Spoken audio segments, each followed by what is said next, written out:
Como uma conversa leva a outra, e que leva a outra, e um assunto encadeia com o terceiro, com o quarto, com o quinto, e às vezes a gente chega lá no sexto e resolve voltar lá para o primeiro, que é a essência do bate-papo, né, gente? É a essência daquela famosa conversa de bar, que quem é mais velho aí sabe como é que era legal, que você começava numa conversa de bar, às vezes falando de um assunto bem pueril, bem bobo, um comentário, e esse comentário ia puxando outros assuntos e outras histórias e outras memórias, e hoje em dia com a internet está cada vez mais fácil de você fazer isso, porque se você lembrar de um fragmento, de um detalhe, você é capaz de construir todo um debate, todo um papo, toda uma conversa em cima de um determinado assunto que às vezes começou ali bem pequenininho, né? E nos meus vídeos é inegável que um assunto dialoga com outros, né? Um vídeo meu conversa com outros vídeos meus, não tenha dúvida. Eu vou aproveitar para pedir a vocês para deixar nos comentários a sua opinião. O que lembrou? Uma referência, porque às vezes eu cito uma coisa aqui, você lembra outra. E eu vou gostar muito de ler a sua referência para talvez até depois gravar um outro vídeo comentando. E já aconteceu isso e vai acontecer de novo, né? Porque eu não tenho a menor pretensão a lembrar de tudo que eu acho relevante para a gente discutir aqui, né? Então, eu, no meio de um desses meus vídeos anteriores, aí eu citei aquele alinhamento de astros, aquela coisa imponderável, inesperada, que constrói um fenômeno de marketing, um fenômeno de comunicação, um fenômeno de sucesso, né? É um alinhamento de astros. Não adianta você dizer, porque o personagem tal, porque o autor não sei quem, porque o artista não sei qual, eles se fizerem uma coisa, vai ficar sensacional. Não é verdade, tá? Você pode pegar os maiores talentos como escritores, ou como artistas, ou como produtores, ou como diretores, que você vai encontrar uma irregularidade nas suas produções. Normal, tá? Se eu for pensar aqui em Stanley Kubrick, nossa, um dos diretores mais reverenciados do cinema, com justiça, porque também tem muita gente que é reverenciada e fico procurando ali o que ele tem para ser reverenciado, eu não sei, tá? Tem muita gente assim que é uma produção, que é um trabalho de marketing em cima, e você, quando vai ver a consistência, não tem essa consistência toda. Mas o Stanley Kubrick, não tenha dúvida que tem trabalhos memoráveis, tá? Eu não cito 2001, Uma Odisseia no Espaço, não, tá, gente? Todo mundo vai dizer, mas 2001, porque intelectual adora isso, né? Não, 2001, Odisseia no Espaço é um filme genial, perfeito. Nada, é um filme chato, é um filme lento, é um filme arrastado e que dificilmente você vai entender, mesmo se você assistir umas 5 ou 6 vezes, tá? Então, 2001, Uma Odisseia no Espaço tem uma fama que, na opinião, ele não merece. Eu só entendi razoavelmente o 2001 depois de assistir algumas vezes e fazer impor várias inferências minhas, várias interpretações minhas, quando, na verdade, quando você vê uma história, eu acho que ela não deve estar tão susceptível assim a inferências externas, a opiniões, a conjecturas e coisas do tipo. Eu acho que não pode ser assim, não. Você pode até deixar o leitor, o público, de uma forma geral, tomar o seu rumo ali no meio da narrativa. Mas quando você fecha a narrativa, você tem que ser muito claro com o que você quis dizer, tá? Ou então fica meio vazio. Mas o Stanley Kubrick tem outras obras que são realmente sensacionais. Não resta dúvida. Eu vou citar aqui uma que pouca gente cita, que é o De Olhos Bem Fechados, que, na minha opinião, é um filme muito legal, que cria uma atmosfera incrível, que vai levando você a divagar sobre vários assuntos ali, o imponderável, o persecutório, e os medos mais humanos, a fragilidade de um personagem no meio de alguma coisa que é muito maior do que ele. Eu considero De Olhos Bem Fechados um filme sensacional. Além de, é lógico, O Iluminado, é sensacional, tal. Enfim, mas mesmo ele precisa que exista um certo alinhamento de circunstâncias, de pessoas, sei lá, uma série de coisas para a coisa funcionar, Tá? Eu cito também, no outro vídeo que eu falei, eu cito, aliás, não só num, em vários vídeos, a série Lost, que eu sei que muita gente não gostou do final. Mas por quê? Porque a expectativa com a série Lost era tão gigantesca, cada um de nós foi criando um universo em torno de Lost, eu que acompanhei desde o primeiríssimo capítulo, porque Lost me capturou na abertura do olho do doutor lá, do médico lá, depois do acidente, né? Ali, Lost já tinha me capturado. Aí mostra aquele traveling que ele faz maravilhoso, mostrando o avião caído, as pessoas em pânico, aquela coisa. Ali, Lost, para mim, já era uma das melhores séries que eu assisti na vida. Tudo bem, o final não foi o que eu esperava. Igual você, eu também fiquei frustrado, porque eu tinha um final maravilhoso, muito melhor do que o do autor. Oh, meu Deus, Lost me traumatizou, me deixou infeliz, porque ele não fez a minha ideia. Desculpa, gente, mas cada um de nós tinha uma ideia.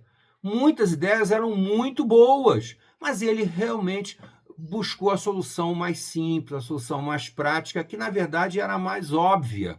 E isso frustrou a gente, né? Podia ter sido muito melhor aquilo ali. Concordo plenamente com vocês. E aí teve esse problema. Mas não resta dúvida de que a série foi apoteótica. E por que ela foi apoteótica? Pois ela foi um somatório de coisas boas. Ela foi dando certo. Logicamente, reverência total aos escritores da série, aos criadores da série, aos diretores dos episódios. Não resta dúvida. Mas não resta o quê? Um elenco extraordinário de caras, de pessoas praticamente desconhecidas. Um ou dois ali ainda tinha alguma famazinha, mas a grande maioria era desconhecida. Todos trabalhando muitíssimo bem, muito bem dirigidos, né? Narrativas truncadas, mas muito lógicas, né? Que não deixavam pontas soltas. Trabalho assim sensacional. Mas agora, para chegar finalmente onde eu queria chegar aqui, nesse vídeo, eu vou falar de alguma coisa muito anterior a Lost. E que é, de certa forma, precursor de Lost. Não na temática, não na história em si, mas no fato de ser o inesperado. O inesperado que dá certo e fica difícil você explicar por que isso deu certo. Porque naquele momento foi sensacional. Né? Aliás, fazendo um pequeno à parte antes de entrar novamente na série que eu quero falar, eu tenho que citar aqui o famoso National Kid. Eu não posso deixar de citar o famoso National Kid, porque quem é da minha geração vai entender o que eu estou falando. E quem é mais novo vai entender o que eu estou falando também. National Kid não fez sucesso em nenhum lugar do mundo. Era uma série boboca, de live action japonês, né, com um super-heróizinho, que na verdade era um garoto propaganda de um produto de uma empresa, que era um rádio de pilha da National. A National que depois virou Panasonic, que nós conhecemos, né? A Panasonic. Ela naquela época chamava National. E para vender esse rádiozinho, eles criaram um personagem que tinha uma antena. Uma associação lógica ao rádiozinho. Uma produção extremamente barata, extremamente pobre, anos 60, início dos anos 60, tecnologia nenhuma, efeitos especiais tosquíssimos, mas na época, né? Agora, no Brasil ele fez um sucesso extraordinário, extraordinário. Todo garoto daquela época queria assistir National Kid, queria assistir todas as histórias, queria entender aquele negócio. Que fenômeno foi National Kid no Brasil? Foi extraordinário.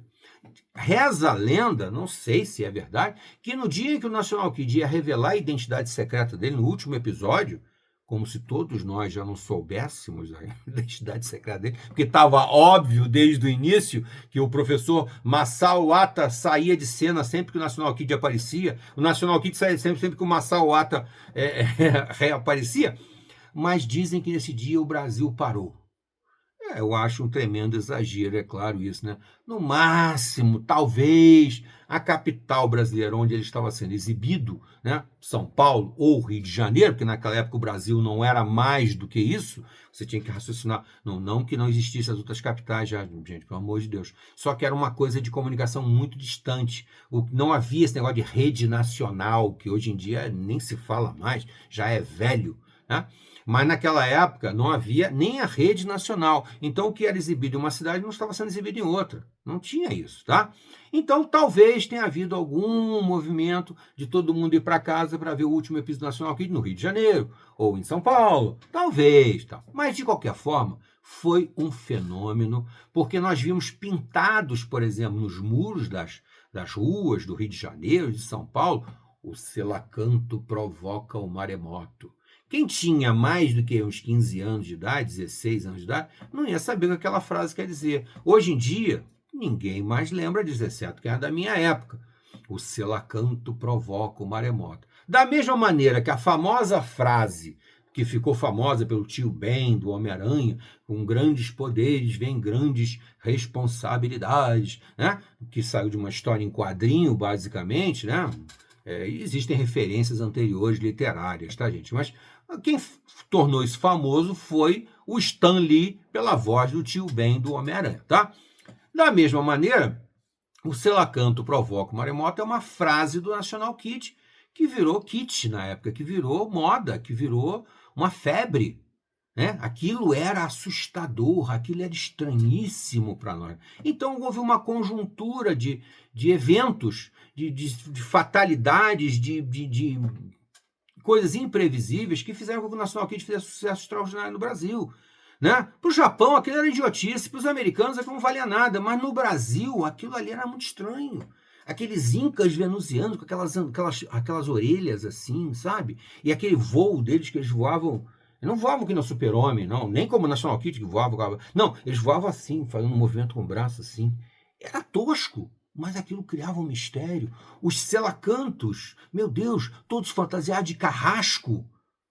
Né? Hoje em dia a gente vai lembrar da Ku Klux Klan, só que a Ku Klux Klan usava branco, né? O vilão até usava branco, mas os selacantos usavam uma roupa de carrasco preta e viravam um bicho quando saía dali. Aquilo tudo foi um alinhamento de coisas que fizeram o National Kid um grande sucesso exclusivamente no Brasil. Finalmente eu vou entrar onde eu queria falar, fiz um pequeno preâmbulo de 12 minutos, para falar de Twin Peaks. Twin Peaks é um outro desses fenômenos da comunicação que não tem muita explicação. Só pode haver algumas especulações. Da mesma maneira que eu acabei de fazer uma longa especulação aqui sobre National Kid, eu tenho que fazer uma especulação de por que Twin Peaks se tornou um fenômeno lá no finalzinho dos anos 80. Finalzinho dos anos 80. Primeiro, o teatro da televisão, o que era exibido na televisão, principalmente em termos de série, era uma porcaria, tá? Não tinha nada, era a Ilha da Fantasia. O que tinha assim, de um pouquinho mais pretensioso era o Incrível Hulk, que tinha uma série de drama. O Hulk sofria muito, o David Banner, né? Estava sempre fugindo e tal. Mas você não tinha nenhuma série que realmente tivesse um impacto forte, diferente, exótico. É lógico que eu vou fazer uma ressalva aqui para alguns exemplos de séries que dentro de um determinado nicho, um determinado público, fizeram um sucesso bem representativo. É o caso, por exemplo, de Jornada nas Estrelas. Logicamente, tem que se bater palma para Jornada nas Estrelas. Foi uma série extraordinária para aqueles anos, né? Final dos anos 60, isso aí eu estou falando final dos anos 60. Tem outras, alguns pequenos, é o caso de Além da Imaginação, né? Histórias realmente impressionantes, impactantes, fortes. Depois, se vocês quiserem, bota nos comentários, se você quer ouvir um comentário sobre essas séries, que eu gravo um vídeo falando especificamente dessas séries. E alguns poucos exemplos de coisas que fizeram muito sucesso, mas que careciam de uma, como é que eu vou dizer, de um certo exotismo. Era uma coisa mais padronizada, né? Apesar de ser diferente, era um pouco mais dentro de um espectro esperado, digamos assim. Perdidos no Espaço, Terra de Gigantes, O Túnel do Tempo, Viagem ao Fundo do Mar, sem deixar de falar daquelas séries de marionetes da época, né? Super Marionation, que era o caso do Thunderbirds, o mais famoso de todos, né? Mas teve também antes dele o Stingray, o Joe 90, Depois dele teve o Capitão Escarlate, que já era mais elaborado, e algumas séries de ficção científica, mas está sempre dentro do nicho da ficção científica, que não era para todo mundo, não capturava todo mundo. Logicamente, Espaço 1999, histórias muito legais, muito interessantes, tal. Você tem o que mais? O UFO, também da produtora do Gary Anderson, né? Do Gary e da Sylvia Anderson, toda a série de marionete, UFO, Espaço 1999, não tenha dúvida, algumas coisas muito boas, mas muito de determinado grupo, tá? E aí chega o final dos anos 80 e nas locadoras, na época nós tínhamos isso, né? Locadoras de vídeo. Você não tinha streaming, você não assistia o que você queria na televisão. Você assistia o que estava sendo exibido nos canais abertos, tá? Nem a TV a cabo não existia quando foi lançado o Twin Peaks, tá, gente? A primeira TV por assinatura, que não era a cabo, era por assinatura, foi a TVA, da editora Abril. A TVA, que foi um investimento muito forte que eles fizeram na época, foi a primeira em que você tinha canais que você podia escolher melhor, já podia, mas você também não escolhia o programa, você escolhia mais canais. Twin Peaks saiu antes disso, tá? E aqui no Brasil ninguém se interessou muito por exibir a série. Por uma estratégia de marketing assim meio descompromissada, a produtora lançou uma fita VHS, tá? Um cartuchão lá, em que eles fizeram um compacto ridículo cá entre nós, um compacto medíocre, com o piloto da série Twin Peaks, ou seja, o que é o episódio piloto? É o episódio em que a produtora cria para exibir para um determinado grupo e ver se eles aprovam, para uma determinada produtora ver se aprova a consecução da série, né? Então eles criam um episódio piloto. Jornada nas Estrelas, famoso Star Trek, teve um primeiro piloto que foi recusado pela produtora na época, tá? Não sei se foi a NBC ou ABC, não sei. Uma produção americana, ela recusou o primeiro piloto do Star Trek, né? Já Perdido no Espaço ele foi aprovado, Terra de Gigantes foi aprovado, Túnel do Tempo foi aprovado, tal, mas sempre tendo um episódio piloto, né? E Twin Peaks fez esse episódio piloto, né? E o diretor, né, criou aquela ideia louquíssima, completamente doida, que tinham assim um assassinato, né, que não era também uma coisa assim muito comum de ser de colocar de uma maneira tão explícita, né? O assassinato de uma menina que seria assim uma estudante, né? Uma menina assim, eu acredito que a Laura Palmer, né? Um nome que virou um símbolo, né? Virou um ícone. Ela devia ter em torno dos seus 18 anos, 19 anos, e que no primeiro momento era a rainha do baile, a garota perfeita de uma cidade pequena chamada Twin Peaks, e ela aparece morta logo no primeiro capítulo.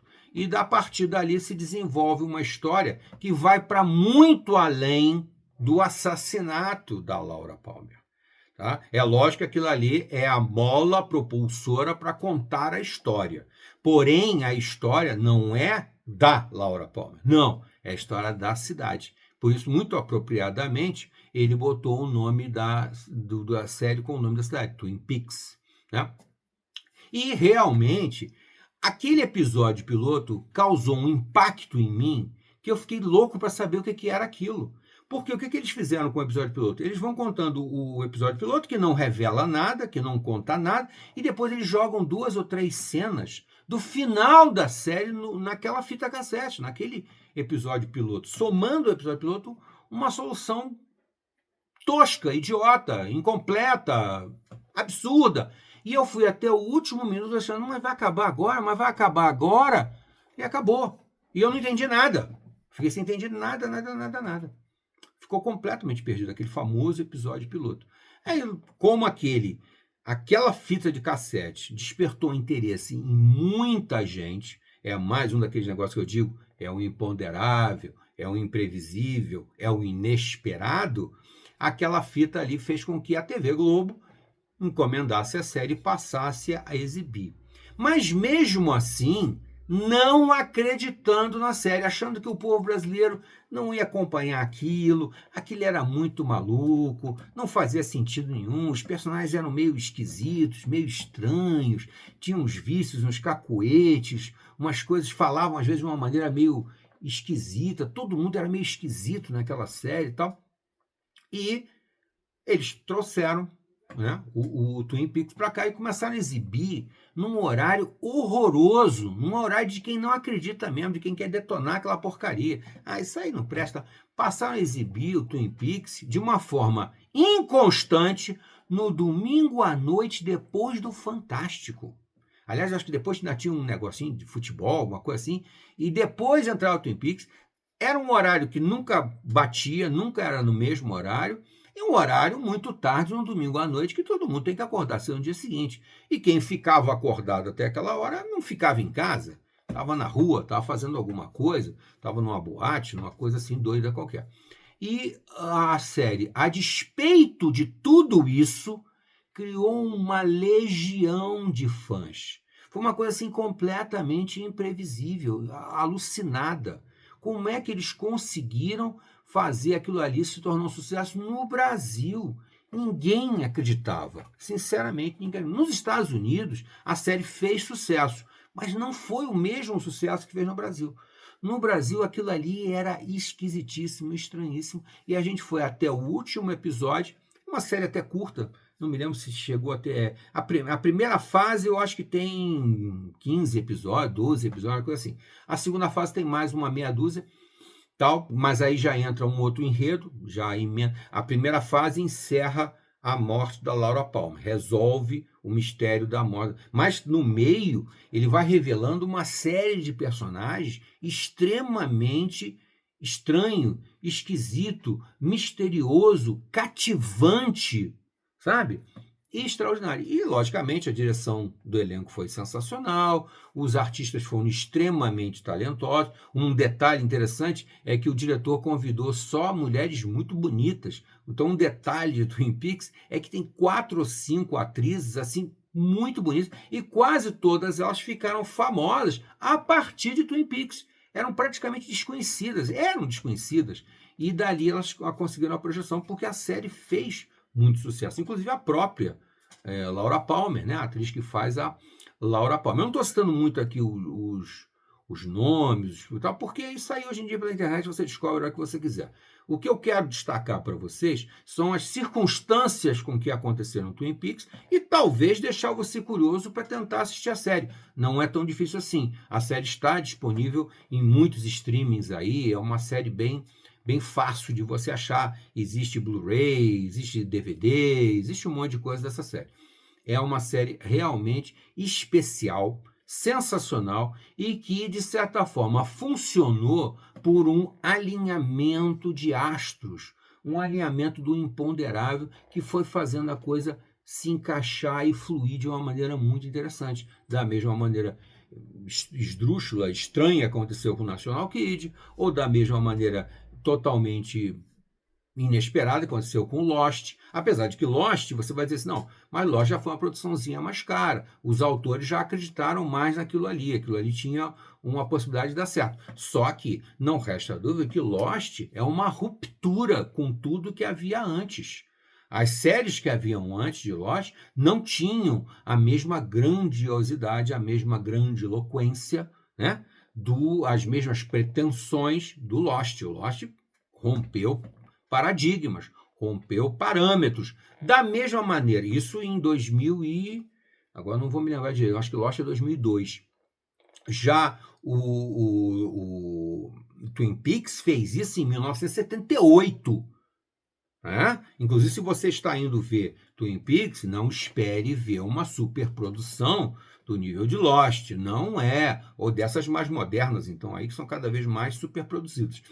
Ela é bem mais simples, é muito mais hermética, mas ela funciona muito bem e os personagens são muito cativantes. Eu tenho certeza absoluta que se você é uma pessoa que gosta de um bom mistério, você não pode deixar de assistir Twin Peaks. Até a próxima.